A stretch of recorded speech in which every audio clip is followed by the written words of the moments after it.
我在奈何桥熬了500年孟婆汤，10几万鬼魂喝过我的汤，走入轮回，直到这一天。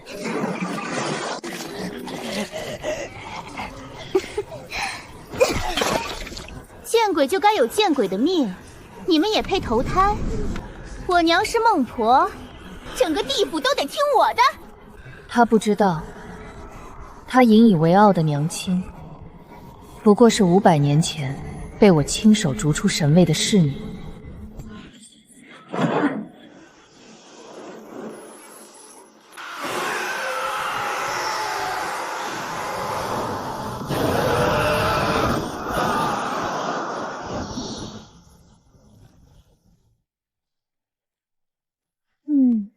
魏真祖，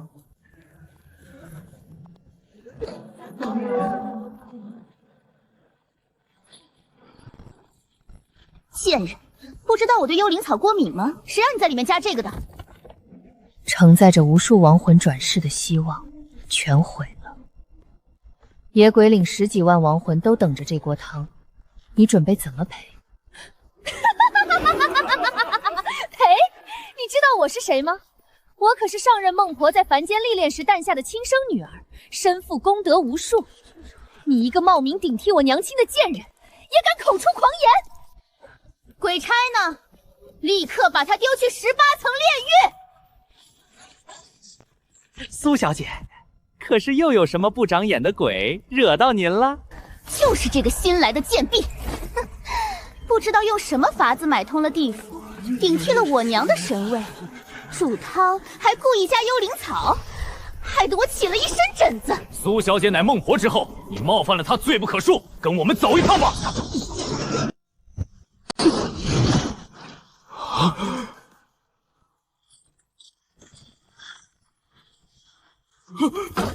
你究竟是什么人？为何地府的灵气对你没用？这贱人既有本事顶替我娘亲的位置，定是爬了官差的床。身上沾染了阴德，灵气自然无用。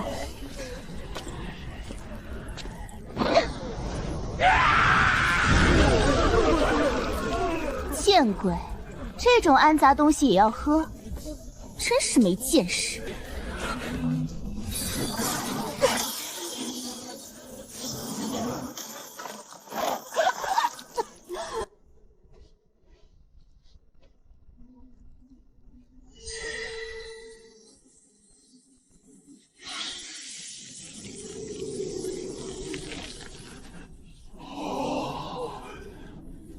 苏小姐，你没事吧？该死的贱人，居然敢打我！你不想活了吗？你待如何？你以为你会些术法就了不得吗？我现在就告诉你，这地府究竟是谁说了算？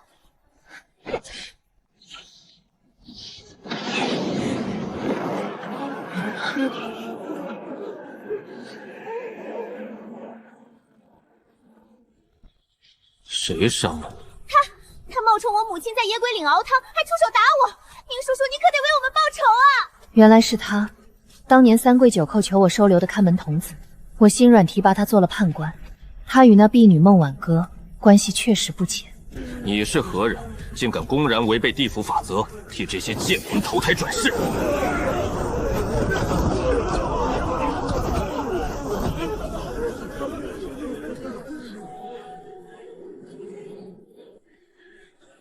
我记得，凡无债虐之鬼皆可投胎，他们为何不能？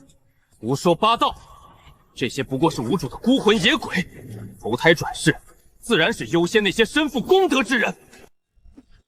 这条规矩是我母亲定下的，王公贵族地位高尚者先投胎，低微卑贱的平民后投胎。像他们这些无人供奉、一根香火都拿不出来的野鬼，不可投胎。怎么？难道你对我母亲的话有异议吗？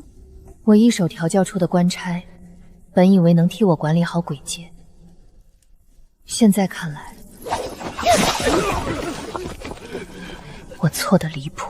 现在知道怕了，我也不是什么小气的人，只要你跪着给我磕3个响头，再自己跳进炼狱，我就放你一马。姑娘，胳膊拧不过大腿，他们官官相护，你帮不了我们的。多嘴！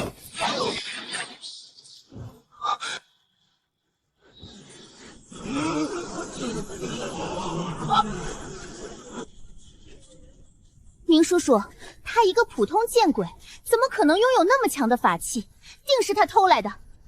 对了，我记得我母亲之前经常把玩一样宝物，和这柄如意一模一样。你没记错，这真的是你母亲的。没错。好个窃贼，归来！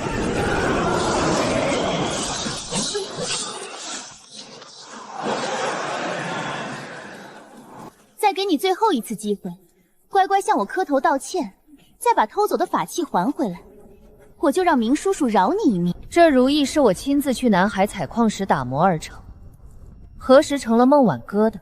地府竟乱成这样，你们还真是会管理。大胆贱民，吾乃阴司判官，掌管所有鬼魂生死轮回。你冒犯孟婆之女，又偷盗其法宝，罪不可恕。众官差听命，立刻将他拿下。我倒要看看你们还干了些什么事。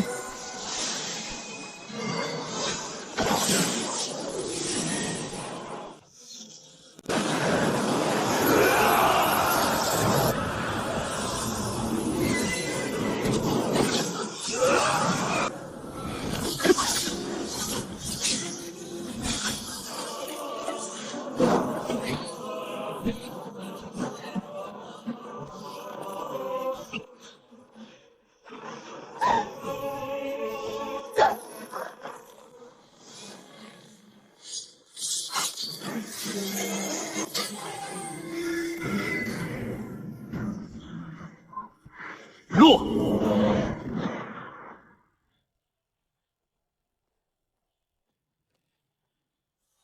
去，把他拿下！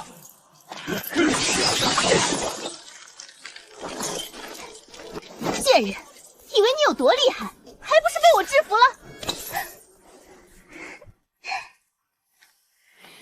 走吧，瑶瑶，押着他去阎罗殿领罚。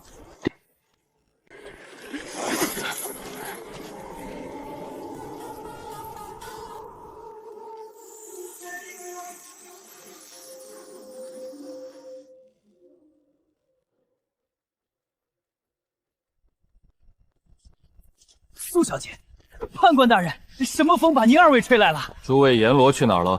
大人们去瑶池赴宴了。二位有什么事儿，吩咐我们就行。这个贱人欺辱了我，麻烦你们写张罪过条，将他打入18层地狱受罚。苏小姐，阎罗大人们最忌讳误判，要是被知道，小的们怕是要丢了工作。你们倒是越来越会办事了，居然连我女儿的面子都敢下了。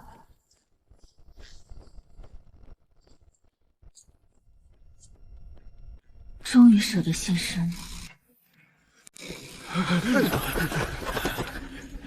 不知孟婆驾到，是我等逾越了。娘亲，你终于回来了！那个贱人方才差点打死我。不知死活的东西！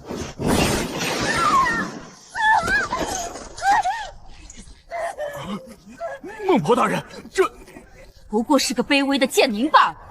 我女儿想怎么处置就怎么处置，轮得到你们多嘴？可阎罗大人那边，一群没眼色的东西！我抓了只欺上瞒下的野鬼，欲将其投入18层地狱受刑，特来请示。看见了吗？阎罗大人们同意了，娘亲和他们是旧交，他们才不会违逆娘亲。你们不是第一次干这种事吧？只要是看不惯的亡魂，就直接打入地狱，不论其生前是好人还是恶人，对吗？是又如何？十殿阎罗是我故交，判官是我友人，这地府如同我的后花园，别说只是下炼狱，便是我要你永世不得翻身，也无人敢说半个字。要怪就怪你生来低微，怨不得旁人。给你们1刻钟，立刻回来。你疯了吧？你以为自己能跟我娘亲一样联系到阎罗大人吗？东施效颦。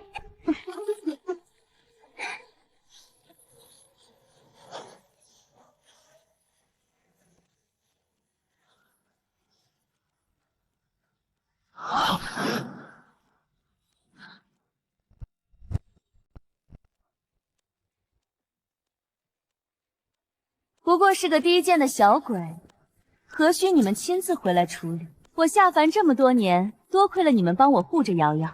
等将这贱人打入炼狱，咱们刚好聚聚。阎罗叔叔们，你们不知道，这个贱鬼假冒娘亲在野鬼岭煮孟婆汤，还偷了娘亲的法宝，人家差点被他欺负死。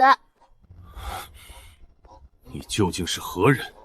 为什么能传音至9重天？神本无相，我如今这张脸是幻化过的，他们认不出也正常。鬼界初见时，我手把手传授他们仙法，甚至渡入本源之力。数千年过去，法力竟不进反退，可见他们早已将心思放在了宴饮作乐之中。我叫你们来，是想问一件事。何事？下这道法令前，你们可曾查过我的生平？孟婆与判官都说你有罪，本尊掌管地府诸事繁多，哪有时间去予以核查？好一个诸事繁多！既然如此劳累，那这转轮王的位置，你便让出来吧。哼，见过疯子，没见过这么疯癫的。区区一个贱鬼，谁给你的胆子说这种话？好得很。来人，将这个不知身卑的东西给本王丢进油锅里！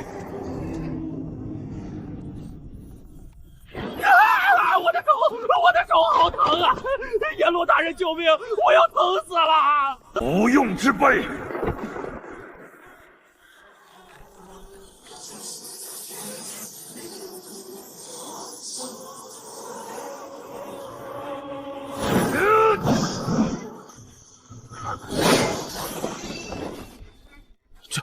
这怎么可能？我的本命令箭为何同你如此亲近？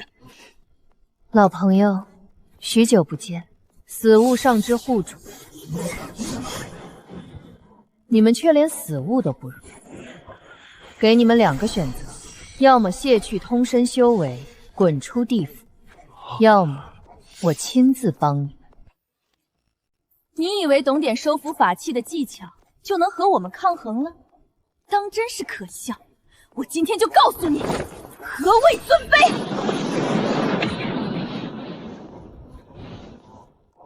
怎么会？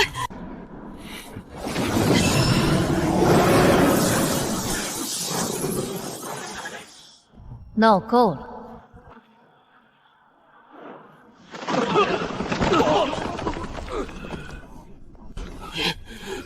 你究竟是谁？我是谁？我是你们曾经的主人。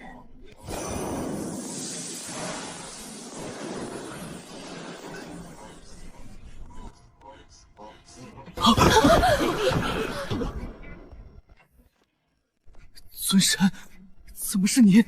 您不是在昆仑宿闭关清修吗？叔叔，你究竟怎么了？什么尊神，还不过是个……瑶瑶，别说了，求你别说了。你们是自己动手，还是让我来？尊神，我自知有错，可远远不到废除修为这么严重吧？是啊，尊神，我们侍候您多年，帮您管理鬼界，没有功劳也有苦劳，您怎么能如此待我们？时间确实能改变很多东西，我竟不知什么时候奴仆也能同我讨价还价了。怎么，你们不服？你们是不是觉得不过是错判了几个鬼魂，不该受此重罚？很好，很好。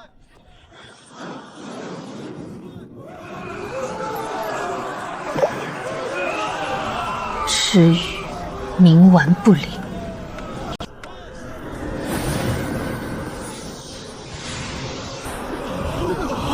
你们的冤屈，今日我来昭雪。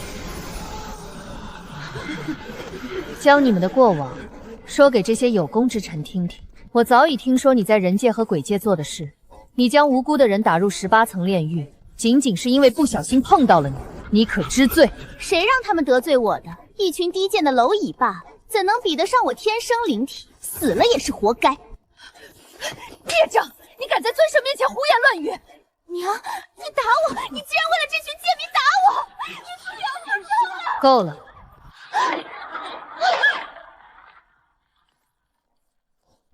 俗话说，欠债还钱，杀人偿命。苏瑶瑶做了这么多恶事，那便让她将这些人受过的苦楚一一尝遍，方能赎罪。尊神，都是我教子不严，求您看在我侍候您多年的份上，留瑶儿一条命吧。我只是罚她去地狱体会那些人的苦楚，并未说要杀了她。可瑶儿还是肉体凡胎，她不是鬼魂，万万经不起18层地狱的酷刑啊！原来如此，如此便好了吧。350年，一日不多，一日不少。江叔，你如此狠心，你这种毒妇怎配做尊神？聒噪！从今日起，你们不再是地府公关，滚吧！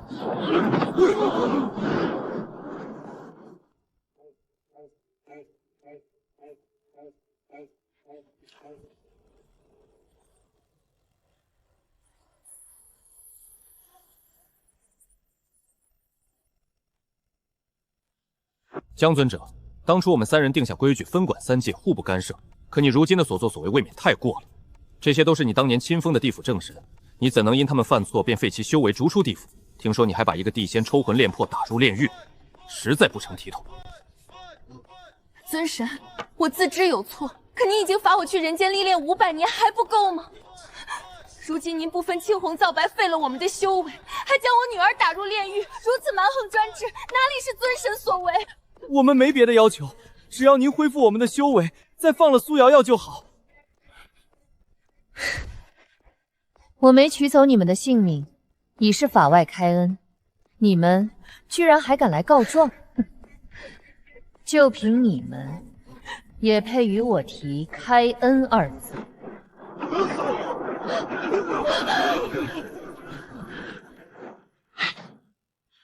够了，江叔，我们来此不是听你羞辱旧部，你擅自废黜地府众神，扰乱3界秩序，已是大罪。他们为你镇守地府万年，就算有过也罪不至此。你这般行事，与暴君何拜？不错，孟伟哥当年是你座下侍女，为你兢兢业业，没有功劳也有苦劳。如今她不过是护女心气，你便将她修为尽毁，连她女儿也打入炼狱，永世受刑。江叔，你的心是石头做的吗？多谢2位尊神为我等做主，我等跟随尊神万年，忠心耿耿，从未有过2心啊。可是尊神闭关万年归来，秦大便对我等动辄打骂，我女儿瑶瑶，我等实在是走投无路，才斗胆请2位尊神前来评理啊。江叔，你废立真旨已是越界，如今还不知悔改，看来你当真是被力量蒙蔽了神心。今日我2人便要在此地设立3界公审，当着地府万鬼之面，审一审你这万年来的功与过。我最后问你一次，你可知罪？若你执迷不悟，我2人便只能替天行道，将你镇压于此。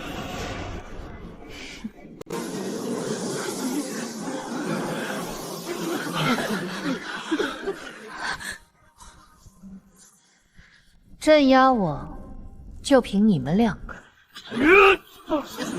江叔，你的傲慢正在将你推向深渊，我们并非要与你为敌，但你必须为你的所作为给出一个交代。交代？你们不是要评理吗？不是要真相吗？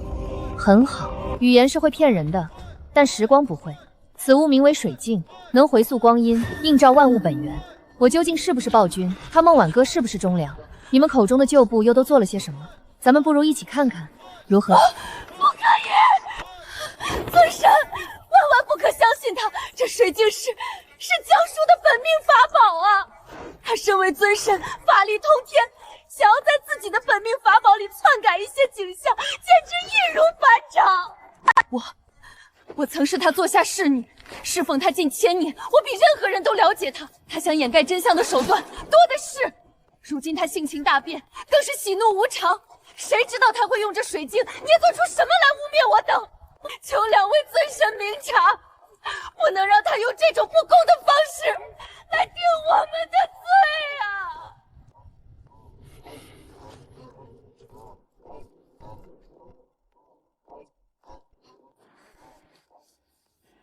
言之有理，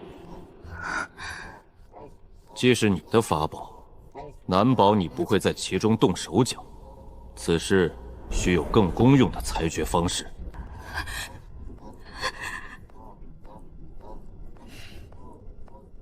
更公允的裁决方式。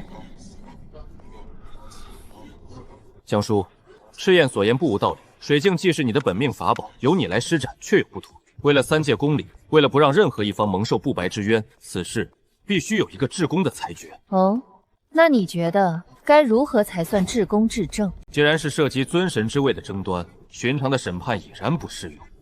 据上古神书记载，当3界出现最高层次的纷争，且无法以常理断定时，可启动一项终极裁决仪式——3界公审。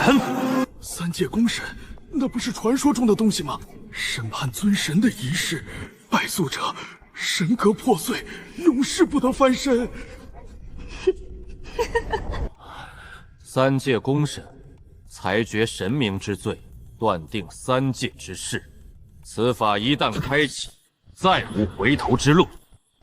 江叔，你可敢应下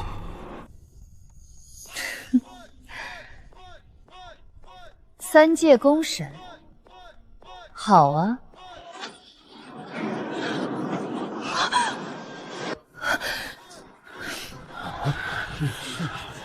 你既应下，便再无反悔的余地。公审即刻。等等，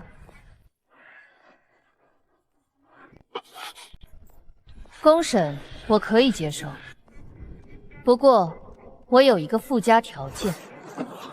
还敢提条件？江叔，你莫要得寸进尺！若公审证明我无罪，那么今日在此的所有原告，包括他们，也包括你们2位，你们都必须接受我的处置，不得有任何异议。我的条件，你们是应还是不应？你好一个江叔，好，本尊应你。3界公审即刻开始，原告孟晚歌上前陈述。多谢两位尊神为我做主。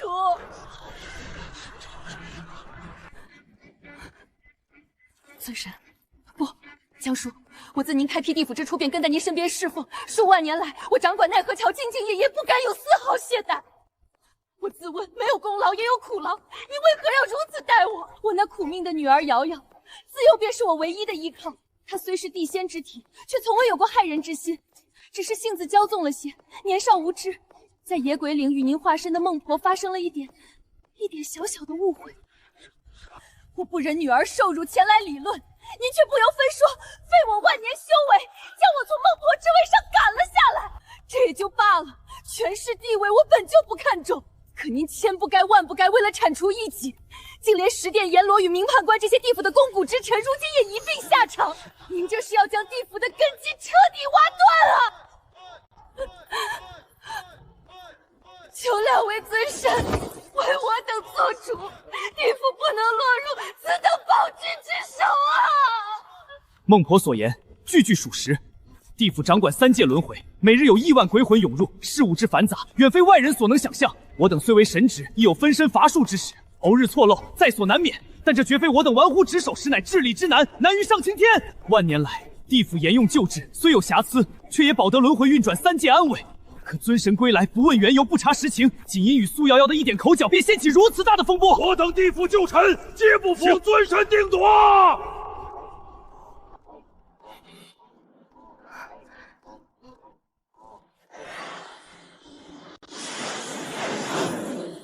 就是这法宝，不过无妨。它只能回溯野鬼冥之时，正合我意。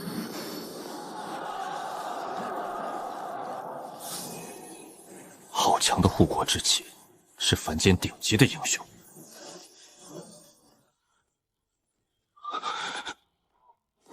此鬼杀孽过重，怨气缠身，大为恶鬼，入无间炼狱，日夜受刀山火海之刑，不得超生。明判官，这位护国将军，你可认得？昊天，这就是你我所信赖的地府，这就是信誓旦旦喊着没有功劳也有苦劳的旧臣。明秦武，这就是你所谓的秉公执法。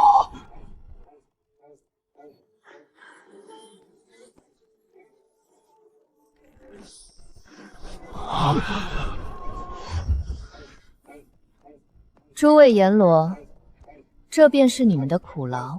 苦劳？你们的苦劳，就是躺在瑶池，任由百万鬼魂哭嚎挣扎，就是抱怨我主人的传音打扰了你们的雅兴。玩忽职守，以致地府秩序崩溃，这确实是你们的罪过。但与你们接下来要面对的罪名相比，这甚至算不上什么。此乃地府府库掌办，记录着万年以来所有功德贡品的收入与支出。让我看看这些功德都去了哪里。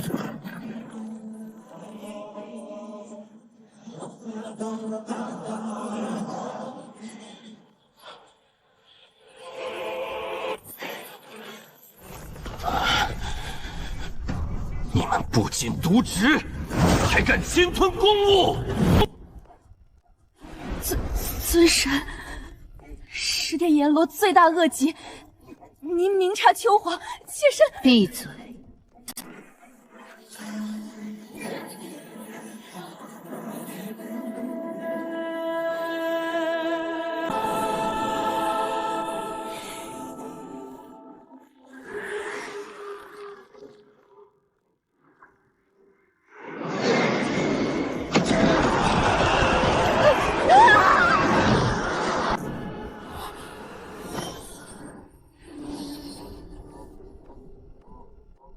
孟晚歌，你当年被我革职，真是因为一时疏忽吗？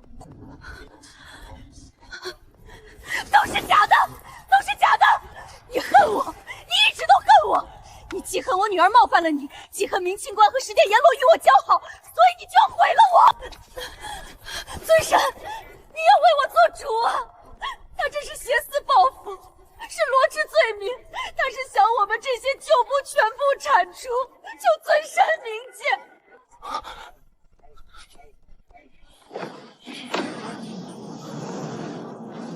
原来如此。不是的，好一个忠心耿耿，好一个蒙冤受屈，孟晚歌，你还有何话说？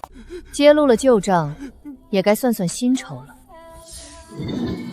贱骨头也配走在本小姐前面？做得好，这种不知尊卑的蝼蚁就该给他点教训。此事分神有业务。锅子，来人，将他拖入大牢，永生不得说话。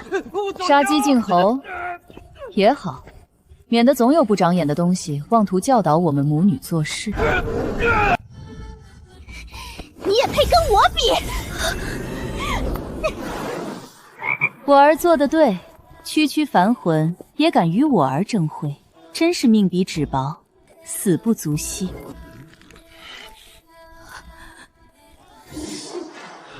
有其母必有其女，你才是这一切罪恶的根头。二位尊神，现在你们还觉得这仅仅是几个孤立的案件吗？区一个凡魂毒妇能掀起什么风浪？因为他心中有一个最恶毒的信念，贵贱有别。在孟晚歌和苏瑶瑶眼中，众生不是魂魄，是可以随意践踏的蝼蚁。苏瑶瑶的残忍只是刀刃，而孟晚歌的纵容，就是把这把刀淬满毒药的土壤。江大人，小官明秦武，我一手提拔的判官，你本该是地府法度的执行者，却为了对孟晚歌那点可笑的旧情，用你手里的判官笔粉饰成了贵族特权。因为在他明太武的世界里，功法不过是取悦上级的工具，受害者的申诉全被他打成了以下犯上。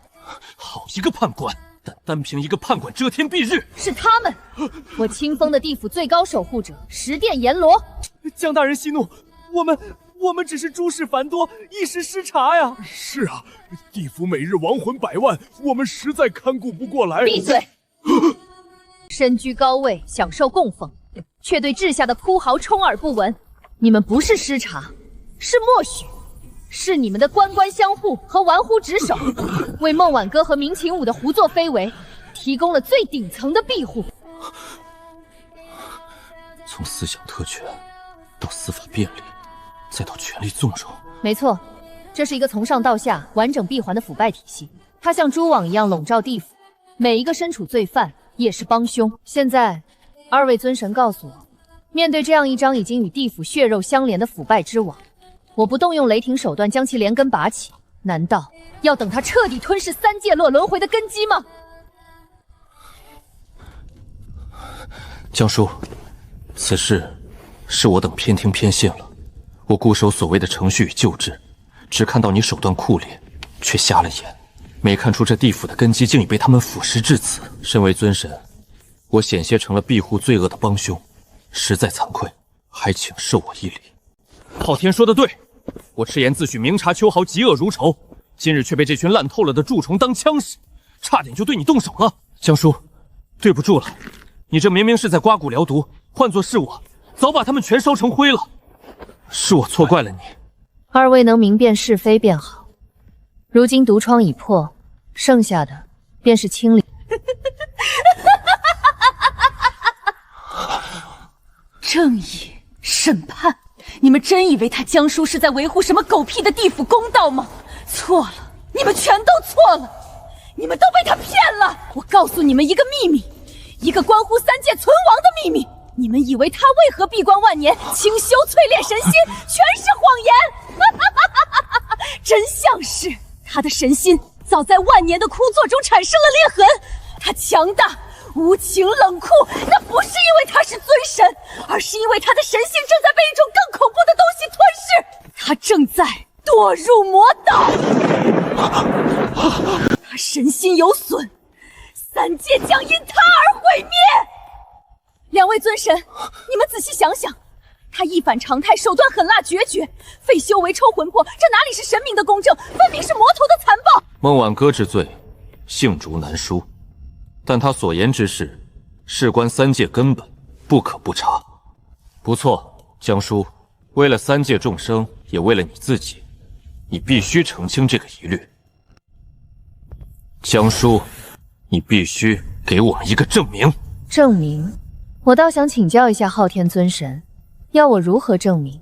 抛开我的神心，让你亲眼看看是否纯粹。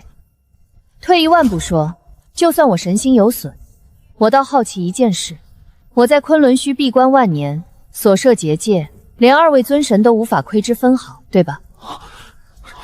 连他们都不知道的是，你孟晚歌，一个被我废黜修为赶出神殿万年的侍女，你是如何得知的？我猜的，我看你行事狠辣，所以才推测。推测？好一个推测！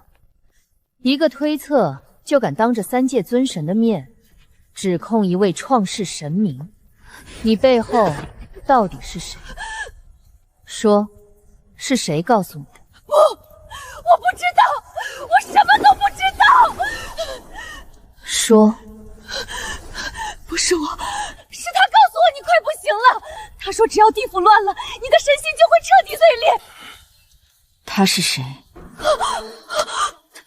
他是虚渊之主。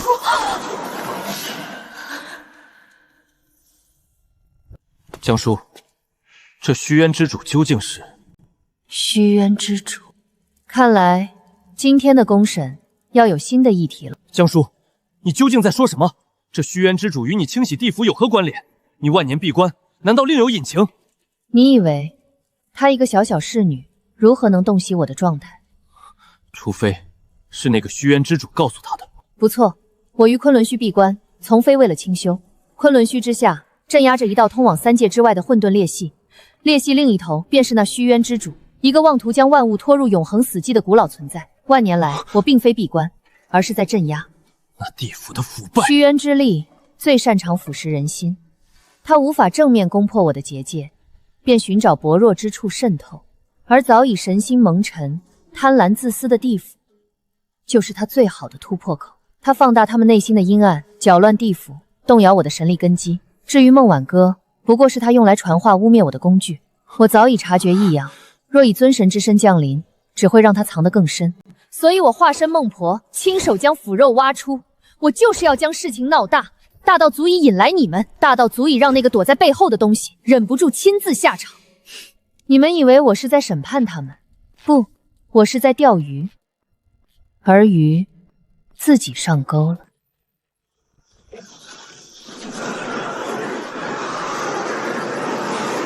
怎么回事？魔物是虚空魔物！管他是什么怪物，敢当着本尊的面撒野，找死！莫要大意，这些魔物带有吞噬法则。众神听命，立刻结阵御敌。赤焰，你我联手护住生门。该死！这些鬼东西杀不尽。江叔，你还不出手？省点力气，这些不过是探路的炮灰，正主在后面。江叔，你终于肯从你的龟壳里出来了。魔鬼，别过来，别过来！你敢推本王，快拉我一推你的本王！现在大家都是凡人，谁还管你死活？别快快救救我，我害怕！滚开！你这低贱的野鬼，能替本官挡死是你的福气。呸！大难临头拿弱者挡刀，这就是你们之前拼死护着的忠臣，真是一群软骨头！遇难弃族保帅，毫无神明之担当，我真是瞎了眼，竟会替这等烂到骨子里的垃圾求情！结阵！所有鬼魂按演练阵型，速速结阵！鬼差在前，吃遁地狱，善魂居中，凝聚念力，绝不能退缩。咱们身后就是轮回通道，死也要守住！兄弟们，别管我，捅他的眼睛！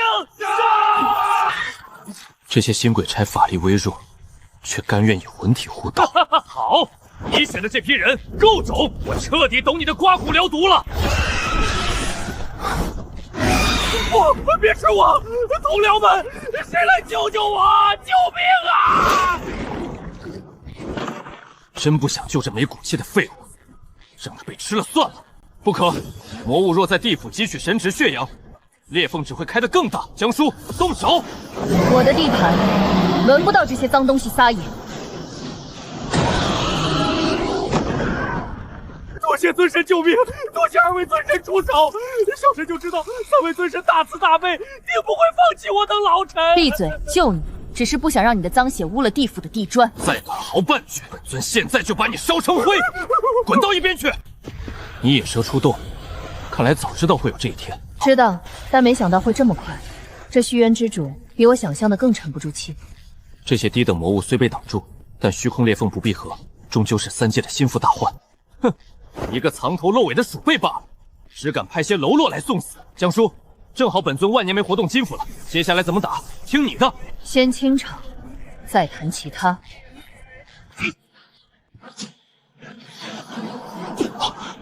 你做什么，江叔？此事不可逞强。这里是我的世界，清理垃圾何须借用外人之力？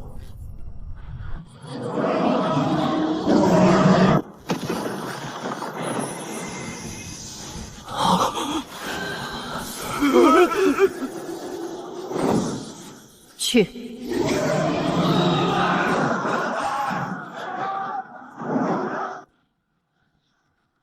吵闹。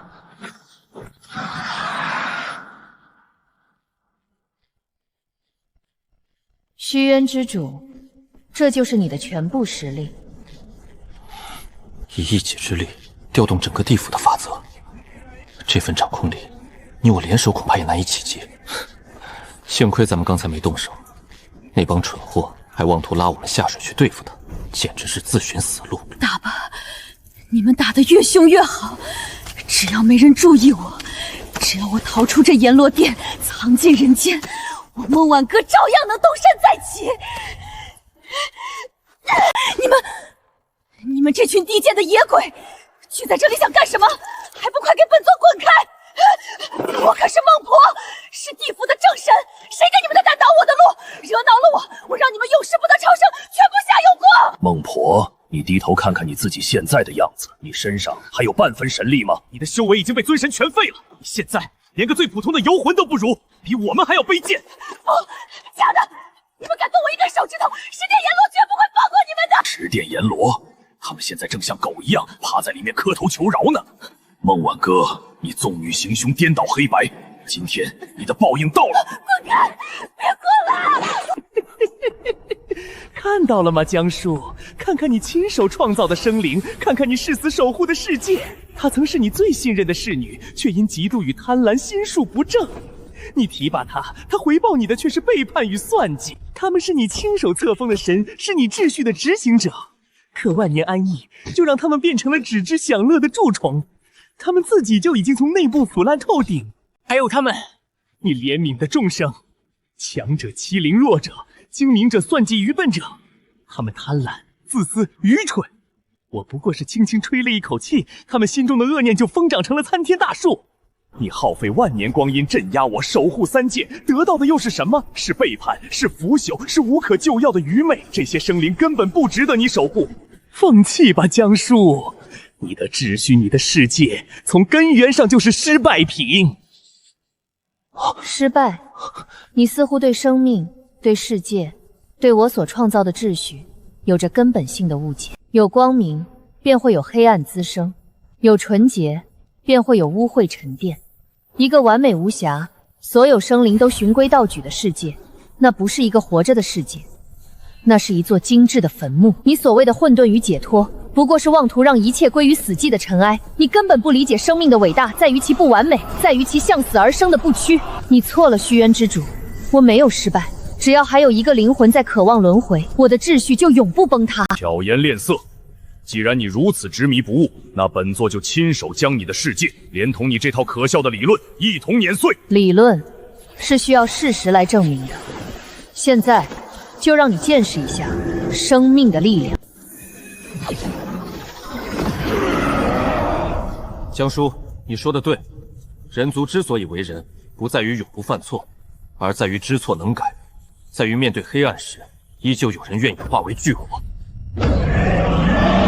哈哈哈哈哈！守护着鸟语花香的世界，可不光是你这地府之主的责任。想让一切归于死寂，先问过我赤炎的拳头。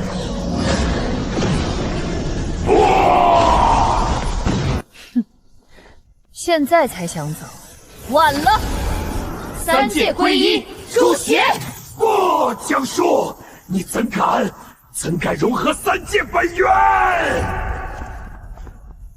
轮王大人，咱们还有救吗？两位尊神还会为我们做主吗？会的，咱们毕竟为地府效力了万年，刚才又受了这么大的惊吓，尊神大慈大悲，法不责众，一定会保下我们的。江尊者，我为我之前的鲁莽与偏心，正式向你道歉。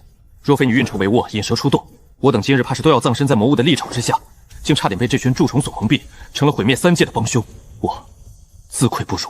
这群软骨头，大难临头只顾拿弱者挡刀，居然还有脸在我们面前装忠臣喊冤！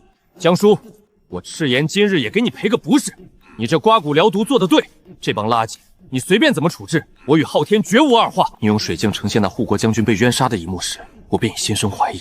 待到亲眼见你守护众生，涤荡虚空，我才真正明白，我们错了，错得有多么离谱。我们安逸了太久了，久到以为靠着旧日的交情和表面的攻速，就能维持三界的运转。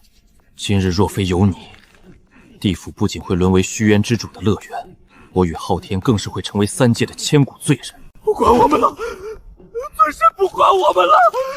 完了，一切都完了。知错能改，善莫大焉。现在，让我们来处理最后的家事吧。尊神饶命啊！是小神有眼无珠，是孟晚哥那个毒妇，都是他蛊惑我们的，我们什么都不知道啊！尊神明鉴，我等也是一时糊涂啊！我们侍奉地府万年，求您看在往日的情分上，给我们一个改过自新的机会。我们有罪，罪该万死，我们愿意将功折罪，求尊神不要废了我们的神格，求您开恩啊！都是我的错，是我对孟晚哥那个贱人旧情难忘，才助纣为虐。我瞎了眼，我不是人，尊神，您杀了我吧！只求您不要让我魂飞魄散，我下辈子做猪做狗都行。尊神饶命，我们再也不敢了，我们愿为您做牛做马。尊神，念在往日情分上，饶我们一次吧！我们知错了，我们真的知错了，求尊神开恩啊！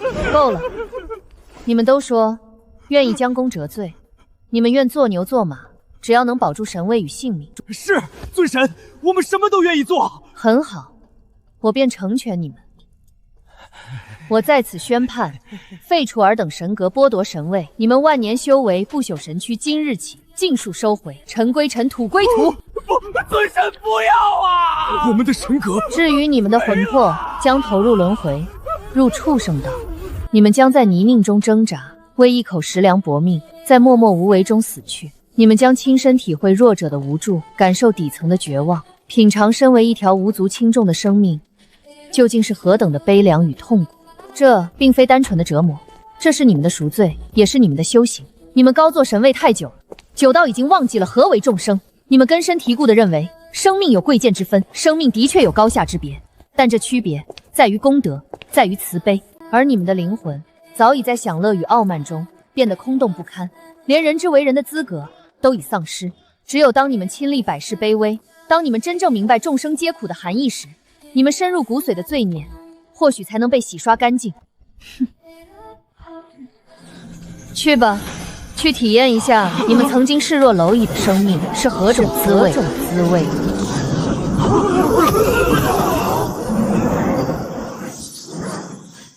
下一个就是我了。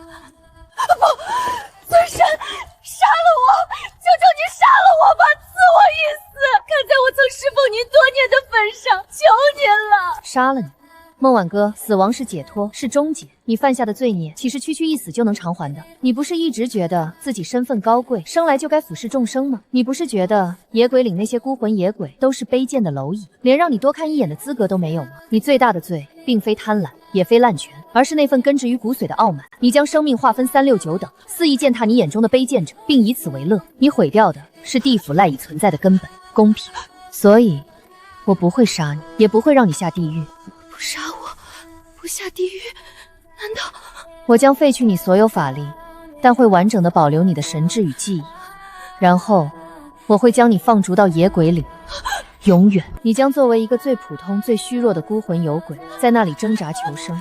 你会感受到饥饿、寒冷，以及被强者欺凌的无助。你曾经看不起的那些野鬼，每一个都可能比你强大，每一个都能轻易的将你踩在脚下。最重要的是，你将日日夜夜面对那10几万双眼睛，那些被你女儿害死的人，那些被你错判的魂，他们都会在那里看着你。他们的怨恨会像一层永远也洗不掉的污垢，包裹着你，渗透你，直到永永远远。你不是最看重身份尊卑吗？从今天起，你就是地府最卑贱的存在。我重获的法力，我的修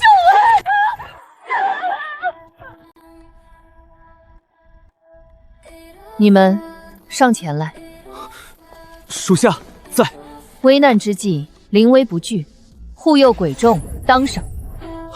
谢尊神恩典。今日旧的地府已死，过往投胎轮回之路被身份、血脉、权势与人情所垄断，有功德者不得善终，无辜者枉受酷刑。只因尔等无权无势，便被视作可以随意践踏的蝼蚁。但从今日起，这一切都将成为过去。我在此立下地府新规：第一，废除一切以出身贵贱、血脉传承为准的投胎法则，王侯将相与贩夫俑族在轮回路上再无分别。第二，地府所有公职，从奈何桥引路鬼差到阎罗殿主审判官，不再世袭，不再指定，所有职位将向地府3界所有魂灵开放。第三，所有职位的选拔将以功德、能力为唯一标准。地府将定期设立生神大考，凡有能者、有德者，皆可通过考核晋升神位，执掌权柄。尊神万岁！地府新生！江叔，我向你再次道歉。我等身居高位太久，看惯了仙界歌舞升平，便以为3界皆是如此。我们关心法则的稳定，却忘了法则的根本是为了守护众生，以功德与能力为尺，破除血脉与出身的桎梏，这才是真正的公道。你敲碎的不只是地府的旧枷锁，更是我等心中早已僵化的神权观念。以前我以为治理一界靠的是绝对的实力与雷霆的手段，但今日我才明白，真正的力量是给予希望。我们2个这次真是大开眼界，地府有你是3界之幸，以后若有治理上的难题，还望不吝赐教。权力若无制衡，便会滋生傲慢；神形若脱离众生，便会变得盲目。我所做的不过是把倾斜的天平重新扶正而已。地府如此，人界、妖界又何尝不是一样？是啊，人界那些世代沿袭的仙官贵族，妖界那些盘根错节的宗门势力，看来今日之事，我们回去之后也该好好进行一番彻查了。3界看似分割，人为一体，一处生牛，他处必土。我们这便告辞，回去之后定要将那些藏在暗处的蛀虫一一揪出。不错，与其等祸乱滔天，不如现在就动手。江叔，后会有期。我将不再返回昆仑虚。从今日起，我的神座将永远设立在这奈何桥边。我将亲自坐镇于此，看每一个善魂转世，监督每一份恶鬼的判决。我的目光将永远注视着这片土地，直到时光的尽头。什么？你要永驻地府？我终于明白，真正的修行不在于昆仑虚的云海孤峰，不在于躲避世间的污秽，恰恰相反，它就在这奈何桥上，在每一碗孟婆茶里，在每一个魂灵或善或恶的轮回中。属下明白了，属下必不负尊神所托。张三，凡间行医50年，救死扶伤，功大于过，进入人道，来世享安康。李四，生前不仁，苛待佃户，然其子为国捐躯，功德相抵，入平民之家，需勤勉一生，方得善果。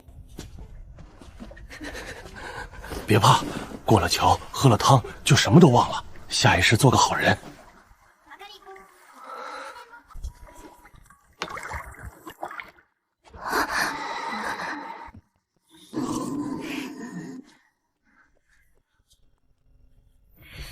尊神，地府千年，再无一例误判误罚，全在尊神坐镇。